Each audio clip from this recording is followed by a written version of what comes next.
अस्सलाम वालेकुम। आज हम बात करते हैं why fall in ionisation energy occur at aluminium and sulphur in same period कि हमारे पास अगर कोई पीरियड में हम जब जा रहे होते हैं तो आयनाइजेशन एनर्जी जो है वो इंक्रीज़ होनी चाहिए, ठीक है, लेफ़्ट टू राइट इंक्रीज़ होनी चाहिए। लेकिन कुछ ऐसे एलिमेंट्स भी दरमियान में आते हैं जहाँ पे इंक्रीज़ होने के बजाय आयनाइजेशन एनर्जी डिक्रीज़ हो रही होती है। जैसे फॉर एग्ज़ाम्पल यहाँ पे देखें, पीरियड थर्ड एलिमेंट है। यहाँ सोडियम पे का आयनाइजेशन एनर्जी 498 है और उससे नेक्स्ट जो एलिमेंट है मैग्नीशियम, उसका 736 है, ठीक है, एनर्जी इंक्रीज़ हो रही है। तो उससे नेक्स्ट एल्यूमिनियम है 577, इसकी आयनाइजेशन एनर्जी है। तो आप देखें इसकी एनर्जी इंक्रीज़ होने के बजाय इसकी एनर्जी डिक्रीज़ हो रही है। फिर हम उससे नेक्स्ट देखेंगे सिलिकॉन की एनर्जी अगेन इंक्रीज़ हो रही है। एल्युमिनियम के बाद सिलिकॉन से फास्फोरस पे जाएंगे, एनर्जी इंक्रीज़ हो रही है 1063। लेकिन फास्फोरस से जैसे ही सल्फ़र पे जाएंगे, इंक्रीज़ होने की बजाय एनर्जी, आयनाइजेशन एनर्जी जो है वो डिक्रीज़ हो रही है। तो हम नेक्स्ट अगेन क्लोरीन पे जाएंगे तो आयनाइजेशन एनर्जी इंक्रीज़ हो रही है 1255। और फिर हम उससे क्लोरीन से आर्गॉन पे जाएंगे तो वो एनर्जी जो आयनाइजेशन एनर्जी जो है वो इंक्रीज़ हो रही है 1519। तो सोडियम से जैसे जैसे हम आर्गॉन की तरफ जा रहे हैं तो एनर्जी इंक्रीज़ होनी चाहिए। लेकिन यहाँ पे दो केसेस ऐसे हैं कि एलुमिनियम और सल्फ़र जहाँ पे आयनाइजेशन एनर्जी फॉल हो रही है, यानी डिक्रीज़ हो रही है, ठीक है। मैग्नीशियम से हम एल्युमिनियम की तरफ जा रहे हैं, एनर्जी डिक्रीज़ हो रही है। दूसरा हम फास्फोरस से सल्फ़र की तरफ जा रहे हैं, एनर्जी डिक्रीज़ हो रही है। इन दो केसेस में एनर्जी डिक्रीज़ हो रही है। तो आज हम इस पे बात करेंगे कि क्यों जो है वो एल्युमिनियम पर भी एनर्जी डिक्रीज़ हो रही है और सल्फ़र पे भी आयनाइजेशन एनर्जी जो है वो डिक्रीज़ हो रही है, ठीक है। आयनाइजेशन एनर्जी है क्या, बेसिकली इस पे अलग से इंशाल्लाह बात करेंगे। तो फ़िलहाल हम यहाँ पे ये देखते हैं कि आयनाइजेशन एनर्जी जो है वो क्यों डिक्रीज़ हो रही है इन दो केसेस में।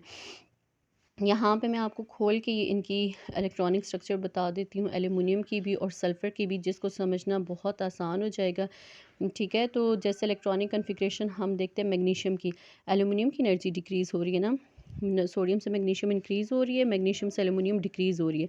तो इन दो का हम आपस में कंपैरिजन करते हैं, मैग्नीशियम और एल्युमिनियम का।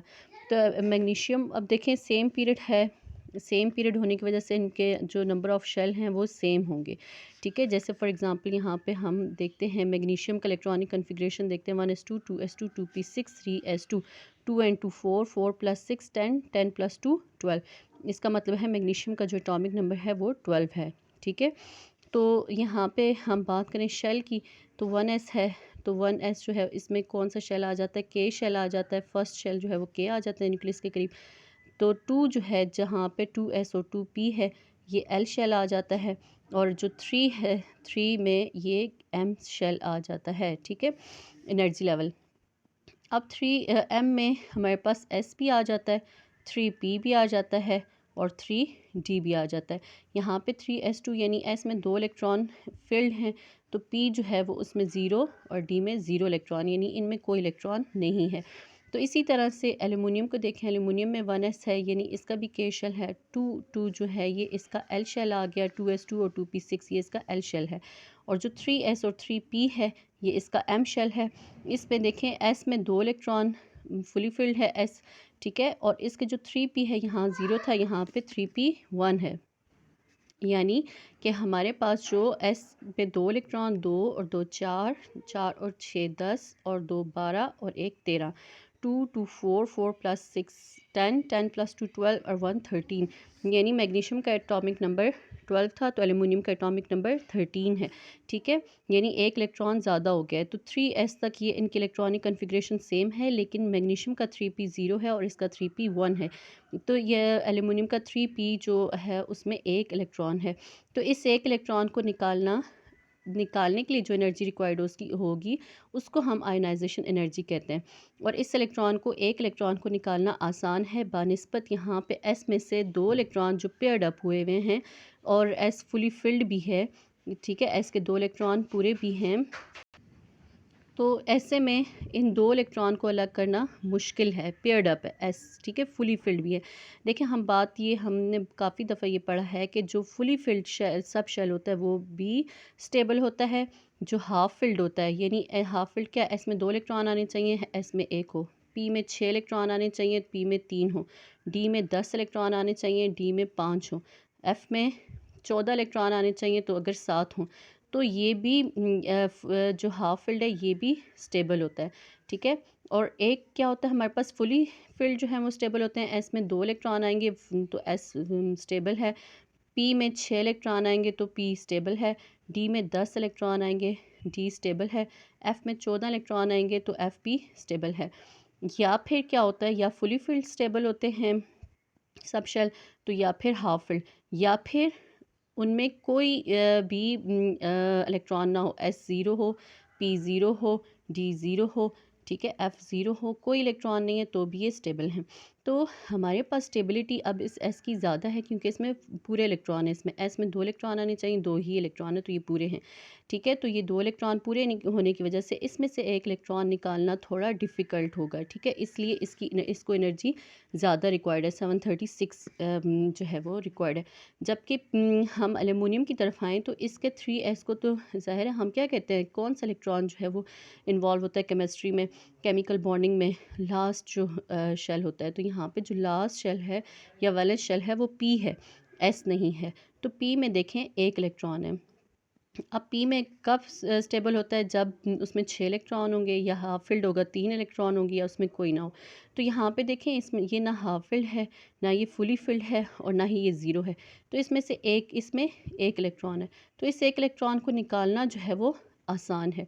तो इसीलिए इसके लिए कम एनर्जी रिक्वायर्ड होगी, तकरीबन 577 जो है वो एनर्जी रिक्वायर्ड है इस पी पे से एक इलेक्ट्रॉन को निकालने के लिए। तो यहाँ पे देखिए ये हम डिफरेंट यूनिट्स में यूज़ करते हैं, यहाँ पे हमारे पास ये वैल्यू दी हुई है 577, आपके पास वैल्यू चेंज होगी, ये डिफरेंट यूनिट्स की वजह से होता है, ठीक है। बुक्स पे अक्सर डिफरेंट यूनिट्स के साथ एनर्जीज दी हुई होती हैं। तो हमारे पास यहाँ 577 है, यानी कम है, क्यों कि वजह लेकिन दोनों की सेम ही होगी, क्योंकि यहाँ पे पी में से इलेक्ट्रॉन निकालना आसान होगा बनिस्बत मैग्नीशियम के, ये मैं आपको बता चुकी हूँ, ठीक है। नेक्स्ट हमारे पास यहाँ कहते हैं कि सल्फ़र में भी जो है एनर्जी, आयनाइजेशन एनर्जी फॉल हो रही है। तो सल्फ़र में देखें यहाँ फास्फोरस और सल्फ़र को कंपेयर करेंगे कि हम ऊपर से नीचे आ रहे हैं, एनर्जी इंक्रीज़ हो रही है, सिवाय एल्युमिनियम के एनर्जी इंक्रीज़ हो रही है, लेकिन सल्फ़र पे जाके फास्फोरस से जैसे ही सल्फ़र पे जाएंगे तो एनर्जी इंक्रीज़ होने के बजाय डिक्रीज़ हो रही है। अब 1063 है फास्फोरस की, जबकि सल्फ़र की 1000 है। आगे क्लोरीन और आप आर्गॉन पे जाएँ तो एनर्जी देन अगेन इंक्रीज़ हो रही है। तो क्या वजह है सल्फ़र पे एनर्जी डिक्रीज़ हो रही है, 1063 है तो 1063 से ज़्यादा होनी चाहिए लेकिन कम है, क्या वजह है?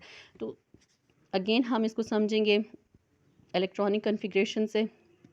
तो यहाँ पे देखें हम कंपेयर करते हैं कि इसको फास्फोरस और सल्फ़र को। फास्फोरस का जो इलेक्ट्रॉनिक कन्फिग्रेशन है 1s2 2s2 2p6 3s2 3p3। Again ये थर्ड पीरियड के मेंबर हैं तो नंबर ऑफ़ शेल जो हैं वो सेम होंगे। ये के शेल है, ठीक है, 2 जो है वो एल शेल है, और 3 जो है वो एम शेल है। तो आप देखें के शेल में 2 इलेक्ट्रॉन एस आ रहा है, 1s आ रहा है, उसके 2 इलेक्ट्रॉन पूरे हैं। एल शेल में 2s और 2p आ रहा है, 6 और 2 8, एल के 8 इलेक्ट्रॉन पूरे। एम में देखें एस में 2 इलेक्ट्रॉन हैं, एस फुली फिल्ड है, पी जो है वो 3 हैं, यानी पी 3 इलेक्ट्रॉन होने की वजह से मैंने आपसे क्या कहा था यहाँ पर कि पी जो है या कोई भी सब शेल या हाफ फिल्ड होगा तो स्टेबल होगा, या फुली फिल्ड होगा स्टेबल होगा, या उसमें कोई इलेक्ट्रॉन नहीं है तो स्टेबल होगा। अब यहाँ पे देखें पी में 3 इलेक्ट्रॉन हैं, यानी पी जो है वो हाफ फिल्ड है, तो ये स्टेबल है। जो भी चीज़ स्टेबल होती है वो अपने चीज़ किसी दूसरे को देना उसके लिए कोई आसान बात नहीं होती, तो उससे चीज़ जो है वो छीनने के लिए ज़्यादा एनर्जी रिक्वायर्ड होती है। तो यहाँ से एक इलेक्ट्रॉन निकालना पी में से, 3p में से, फास्फोरस के 3p में से एक इलेक्ट्रॉन निकालना जो है वो मुश्किल है, क्योंकि पी स्टेबल है, ठीक है। मुश्किल होने की वजह से इसकी एनर्जी जो है वो 1063 ऊपर वालों से भी ज़्यादा है। जबकि हम सल्फ़र पे आएँ तो सल्फ़र 1s2 है, 2s2 2p6 3s2 और 3p4 है। तो एस में यानी एस में जो है वो के शेल 1s के शेल, 2s 2p जो है वो एल शेल, 3s और 3p जो है वो एम शेल। के शेल में 2 इलेक्ट्रॉन है, एस है 2 इलेक्ट्रॉन है, फुली फिल्ड है। एल जो है 2s2 2p6 6 + 2 8 electron, L fully filled है। एम में देखें 3s2, अब एस में 2 इलेक्ट्रॉन हैं, ये फुली फिल्ड है। तो जो वैलेंस शेल से इलेक्ट्रॉन जाता है ना, ठीक है। वैलेंस शेल अब यहाँ पे वैलेंस शेल तो ये एज अ होल है, लेकिन अब सब शेल इसका जो लास्ट सब शेल है वो 3p4 है। अब 3p4 देखिए, कोई भी चीज़ जो है अगर वो स्टेबल नहीं है तो हर चीज़ जो है वो कोशिश कर रही होती है स्टेबिलिटी की तरफ जाने के लिए। तो स्टेबिलिटी की तरफ जाने के लिए या तो ये इसके अंदर पी में जो है वो 6 इलेक्ट्रॉन आने चाहिए, तो ये स्टेबल हो जाएगा, या पी के अंदर 3 इलेक्ट्रॉन यानी हाफ फिल्ड होना चाहिए, फुली फिल्ड या हाफ फिल्ड होना चाहिए, या फिर इसमें कोई इलेक्ट्रॉन नहीं होना चाहिए। तो देखें इसमें कोई इलेक्ट्रॉन यहाँ से क्यों इतने आसानी से इलेक्ट्रॉन दे रहा है, क्योंकि ये एक इलेक्ट्रॉन दे के ख़ुद को स्टेबल कर देगा। पी अगर ज़ीरो हो जाता है तो भी स्टेबल होगा, तो ये ख़ुद को आसानी से इलेक्ट्रॉन दे के ख़ुद को यहाँ पे ज़ीरो कर देगा। ठीक है, पी जो है वो ज़ीरो जाएगा, यानी इसमें कोई इलेक्ट्रॉन नहीं है, तो ये स्टेबल एल्युमिनियम जो है वो स्टेबल हो जाएगा। तो स्टेबिलिटी के लिए ये ख़ुद को इलेक्ट्रॉन देते भी हैं और लेते भी हैं। तो यहाँ पे देखें P4 है, तो P4 जो है वो या स्टेबल होगा 6 के साथ, या 3 के साथ, या 0। तो आप देखें 6 तो दूर की बात है, 4 5 6 2 इलेक्ट्रॉन लेने पड़ेंगे। तो 2 इलेक्ट्रॉन लेने के बजाय वो एक ही इलेक्ट्रॉन लूज़ कर देगा, आसानी से दे देगा। तो आसानी से दे के ये ख़ुद को P3 बना देगा। तो आसानी से देने के लिए इसकी जो एनर्जी है वो फास्फोरस की निस्बत कम हो जाती है। फास्फोरस की 1063 है, क्योंकि यहाँ पे देखें ये फुली फिल्ड है, इसमें से इलेक्ट्रॉन निकालना मुश्किल है। और सल्फ़र में देखें जहाँ पे एक इलेक्ट्रॉन आसानी से देगा, क्योंकि ये ख़ुद को पी में से एक इलेक्ट्रॉन आसानी से देगा ताकि ख़ुद को स्टेबल बना दे, P3 हो जाए, यानी हाफ फिल्ड हो जाए। P3 हो के ये सल्फ़र जो है स्टेबल हो जाएगा, तो आसानी से अपने अंदर से एक इलेक्ट्रॉन दे देगा। तो वो जो आसानी से जितनी वो इलेक्ट्रॉन एनर्जी दे जो है वो रिक्वायर्ड है, वो फास्फोरस की निस्बत कम होगी। ठीक है, ताकि सल्फ़र जो है वो अपने आप को स्टेबिलिटी की तरफ ले जाए। तो यहाँ से 4 की जगह क्या हो जाएगा, 3 हो जाएगा, एक इलेक्ट्रॉन दे देगा, 4 की जगह 3 हो जाएगा, तो पी जो है वो हाफ फिल्ड हो जाएगा और सल्फ़र स्टेबल हो जाएगा। तो इसीलिए इसको यहाँ पे एनर्जी ऊपर वाले की निस्बत कम मिल रही है, यानी 1000। ठीक है। दूसरे लफ्ज़ों में अगर आप देखें फास्फोरस को, हम देखें यहाँ पे एक और जो मैं आपको केस बताती हूँ कि और क्या वजह हो सकती है। फास्फोरस को आप देखें 3p3 को देखें, सारे अनपेयर्ड हैं।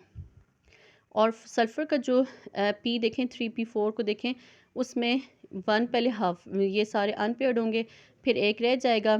ठीक है, 4 है ना, 1 2 3 हो गए। अब एक इलेक्ट्रॉन रहता है तो यहाँ पे चला गया। ठीक है, यानी यहाँ पे पेयर अप हो गया, बाकी 2 अनपेयर्ड इलेक्ट्रॉन है यहाँ पर।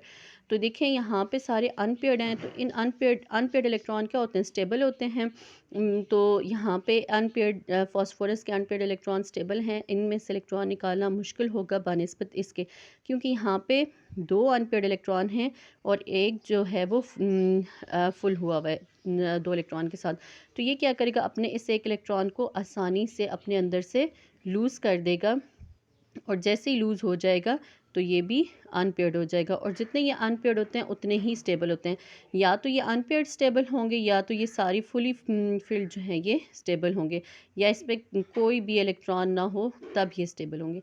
तो ख़ुद की स्टेबिलिटी की तरफ जाने के लिए ये अपने इलेक्ट्रॉन जो है डिपेंड करता है कि कितनी आसानी से दे रहा है, कितनी आसानी से ले रहा है। तो इस सारी बेस में हम कहते हैं कि जो fall in ionisation energy occurs at aluminium and sulphur in the same period. Thank you so much.